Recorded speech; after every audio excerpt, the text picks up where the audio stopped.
ঘরে ব্যবহৃত বিভিন্ন রাসায়নিক, কীটপতঙ্গ ও ছত্রাক এবং রোমশ পোষা প্রাণী হাঁপানির জন্য দায়ী হতে পারে।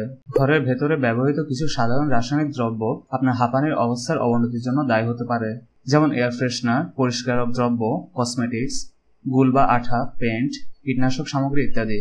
ঘরের ভেতর ব্যবহৃত এসব রাসায়নিক সামগ্রীর কারণে যদি আপনার হাঁপানির সমস্যা বেড়ে যায়, তবে এগুলো এড়িয়ে চলার চেষ্টা করুন। ভালো বিকল্প হতে পারে ভেষজ উদ্ভিদ থেকে তৈরি প্রাকৃতিক পণ্য। পরিষ্কারক হিসেবে ব্যবহার করতে পারেন বেকিং সোডা কিংবা ভিনেগার। স্যাঁতসেঁতে পরিবেশে জন্মানো ছত্রাকের কারণে হাঁপানি হতে পারে। বাথরুম, বেসমেন্ট এবং চুইয়ে পড়া পানির স্থানে ছত্রাক জন্মাতে পারে। ছত্রাক প্রতিরোধের জন্য ঘরের কোথাও চুইয়ে পড়া পানির প্রবাহ দেখলে দ্রুত মেরামত করুন এবং স্থানটি ভালোভাবে শুকিয়ে নিন। বাথরুম ও রান্নাঘরে এক্সস্ট ফ্যান লাগিয়ে দিন। সেটি সম্ভব না হলে গোসল, রান্নাঘর বা থালা বাসন ধোয়ার সময় অন্তত একটি জানালা খুলে দিন। পানি ও ডিটারজেন্ট দিয়ে জমে থাকা ছত্রাক ভালোভাবে ধুয়ে ফেলুন, তারপর ভালোমতো শুকিয়ে নিন। ছত্রাক পরিষ্কার করার সময় হাতে রাবারের গ্লাভস ও নাকে মাস্ক লাগিয়ে নিন। হাঁপানির সমস্যা প্রকট হয়ে ওঠার অন্যতম কারণ হলো ধুলাবালি এবং ধুলাবালিতে মিশে থাকা ক্ষুদ্র কীটপতঙ্গ।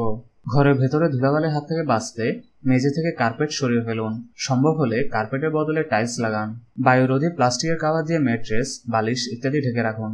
130 ডিগ্রি সেলসিয়াস তাপমাত্রা পানিতে বিছানার চাদর ধুয়ে ফেলুন। চেষ্টা করুন প্রতি সপ্তাহে একবার করে ধুতে।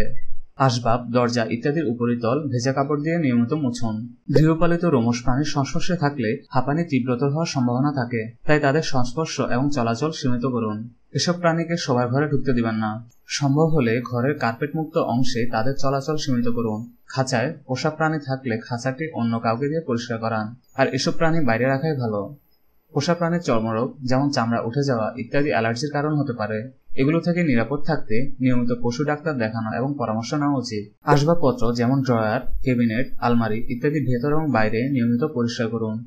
দেয়ালে ফাটল, ভাঙা জানালা ইত্যাদির মাধ্যমে ঘরে পোকামাকড় প্রবেশ করতে পারে, তাই এগুলো সময় মতো মেরামত করুন। পোষা প্রাণীর খাবারের পাত্রেও পোকা বাসা বাঁধতে পারে, তাই খাওয়া শেষ হওয়া মাত্রই পাত্র সরিয়ে ফেলুন।